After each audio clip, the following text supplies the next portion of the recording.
Y'all, this is Davion Seen it. I'm back with another video. If you're new, hit that like and hit that subscribe button. We're going to get off into this video. Now, today we're going to be talking about Power Book 3, Raising Kanan, Episode 8, Season 2. And yes, I know it's been a while since I've uploaded anything about Raising Kanan. Like I stated in my last prior video, that I've been working and have a different schedule now. So I wasn't really able to come around doing any reviews. But we're going to keep it going the best way we can. And we're just going to keep it going at that. So, Power Book 3, Raising Kanan, Episode 8. Now, usually with Episode 8 is like one of the pivotal episodes for the story arc because that's when things get crazy. That's when things start to elevate and the stakes is higher than ever. Now, at the end of Episode 8, they left us on a real cliffhanger. We don't know if Marvin is up out of here or his girl, the therapist chick, I forgot her name. But I can tell you this, if that therapist chick is gone, best believe that Marvin's going to want some answers and we're going to have a war. Now, I noticed that Kanan's girl ratted on him, telling him about the whole thing that was going on between him and Palomar, being that Palomar is way older than Kanan and is about Rock's age, but comes off as if she's Kanan's age, and how she basically took advantage of him, raped him. And yes, that's what she did because being that she's that older, she's a pedophile. But you know how us boys are. We always love to have the older women, but we don't realize that we're being sabotaged until later on. And I salute Rock for that. Now, one thing I had an issue with was how it was being promoted. Now, at first, I thought it was just going to get promoted as Kanan being the young fella to get all the older chicks, but we put an end to that in the next episode when Rock showed up at that door, put that damn hammer to Palomar's head. Now, of course, being that Kanan is 15 years old and he got his first taste of real, you know what I'm saying? He's upset that, no, mom, what are you doing? That ain't your business. What you doing? Messing up my whole groove and everything. Mamas know best most of the time. Mamas know best, and he will get it later. Now, I heard a lot of speculation that she was going to ended up being Kanan's baby moms, and that how Sean was growing or whatever. We still don't know that, and I don't see them coming together anytime soon. Now, the relationship between Jukebox and her mother Kenya, now I stated in my last video that she was going to do something to disappoint her. And this was just unimaginable right here. I mean, she gets taken into this, into her crib, and then you have a bunch of all these church people around. It felt like a cult more than a given loving village. And they just started being physically abusive towards Jukebox. I mean, have her watching this, this porno of two people having sex, a man and a woman, and showing her lesbian videos and how wrong it is. I mean, that was just awful. It really felt like something out of like the previous centuries where they would punish people for being whatever kind of sexuality it was or something like that. It felt really medieval like, and I thought that was really cruel, and that really pissed me off for Jukebox. So yes, things didn't happen that I said or thought was gonna happen, but I knew just based off that vein right there that she was gonna let down Jukebox. And I told you she wasn't gonna forgive her.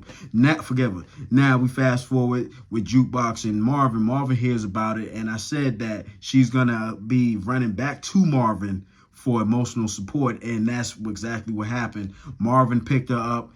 They was having a little brief conversation. Then he seen Kenya. Then he just went off. Now, you can tell that Marvin has been paying attention in that anger management class because the way he wanted to smack the dog shit out of Kenya for hitting him, yo, it took a lot. So I salute Marvin. And let's just talk about Marvin's character development.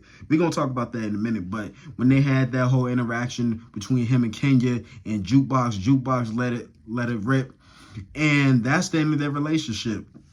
Now, I did say that the reconciliation between, if I'm saying that right, I hope I said that right, but between Jukebox and Marvin, I said it wasn't going to be there, but I also said I could be wrong, you know what I'm saying? And I also said that if it is going to be some kind of reconciliation, it's not going to last long. But seeing how things is, and being that Marvin is working on himself, and he's really been trying, even if Jukebox was giving him the cold shoulder, he's been really trying and just trying to keep his anger and himself cool, you know what I'm saying? Trying to be a better father, and we see that. And so being that the fact that we seen Jukebox, we heard Jukebox confirm that she said, I know you're trying, so I'm like, all right, cool. That was what was dope about that scene. So hopefully things stay the way they are, but we already know how Jukebox turned out in the future.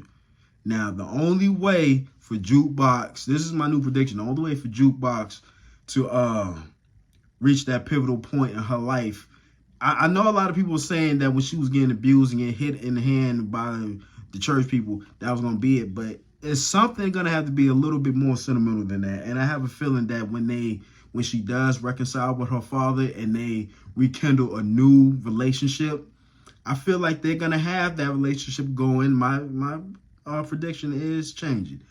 I feel like they are going to have a good relationship. But at some point, when Marvin gets taken out, then that's when we see her become the cold jukebox that she is, because she ain't got no more guidance. You know what I'm saying? And then Rock is going to be so deep in the street, she's not going to really have time to raise Jukebox. So Jukeboxes might as well just get in with Kanan, you know, trying to make their way into the crime. But let's talk about Marvin's character development. Now, over last season, we seen him as just like this real jerk. He was loquacious, talked a lot of shit. He wasn't scared. He still has those kind of traits now. But in this season, we see him changing. We see him become more and more of a likable character instead of just the funny character. I mean, he's still funny, but you know what I'm talking about.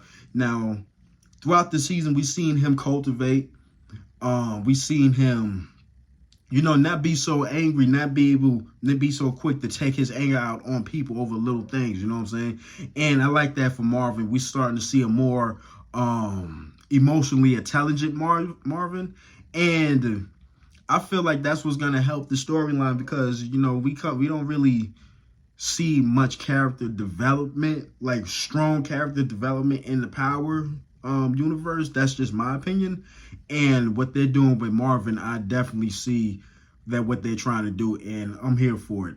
Now, Lulu is definitely into, I mean, damn, I mean, Lulu, I mean, he gonna have to bring the gangster to the music business. I mean, he pulled up on Crown's partner, pulled a hammer on him, and then you see Zisa in the back. I mean, you can tell she's turned on by that bad boy stuff. I mean, I can see this beginning the relationship of a whole, what's the name of that movie called? Natural Born Killers, like relationship, Bonnie and Clyde, because they both kind of tap, especially Lulu.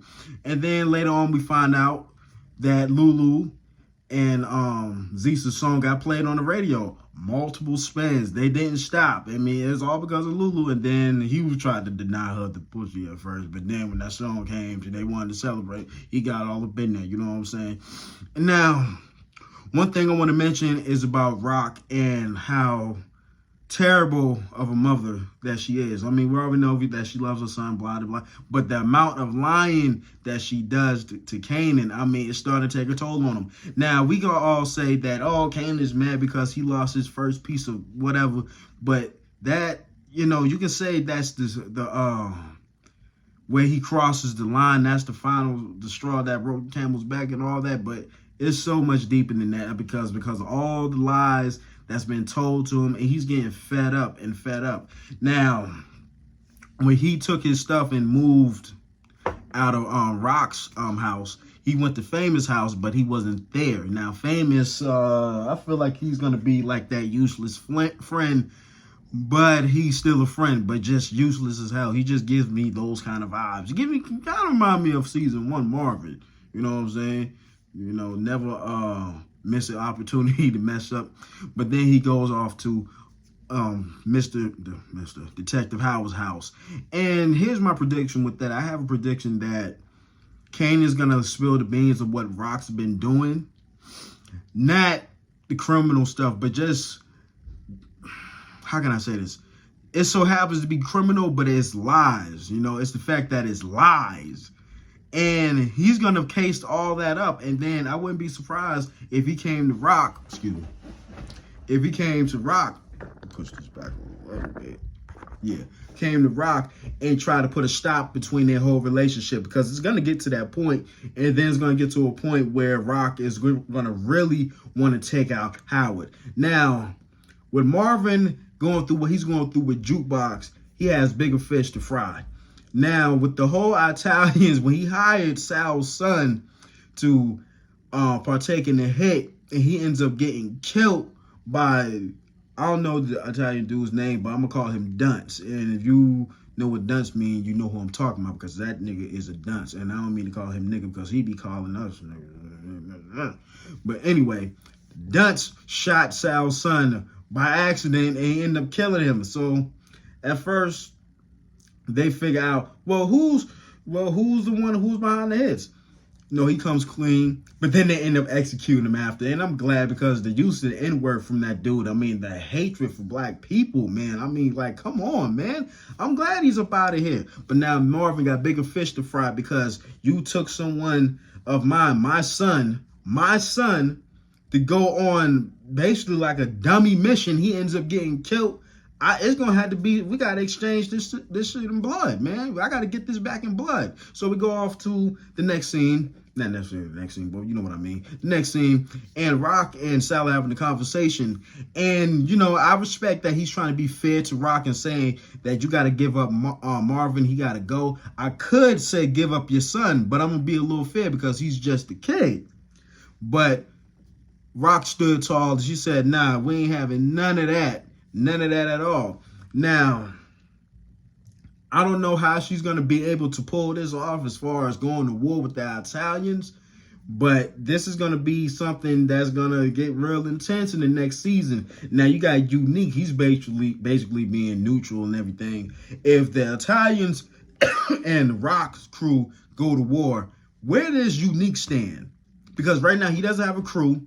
So if he chooses each crew, either crew that he chooses, he's going to be in the crossfires, and then they're going to be gunning for him.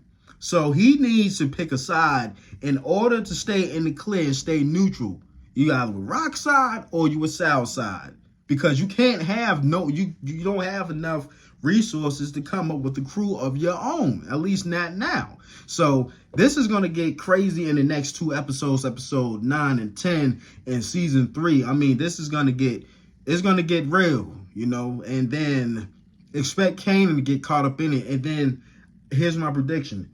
Once that war happens, if I'm correct and we see a war happen in the next 2 episodes, expect Rock to be dragging Kanan into the war. You know what I'm saying? And then after, I mean, all these things that Rock is doing, the most illest, messed up things that she's doing to Kanan, this is what's going to turn him into a cold-blooded killer. You know what I'm saying? And we already know how that turned out in the original Power series. So that's my quick review. Just a few things that I went over. Y'all let me know what y'all think in the comments. Y'all hit that subscribe, hit that like button, and let me know what y'all think of the episode. I mean, this episode, I mean, y'all already know what I'm about to say. Solid episode.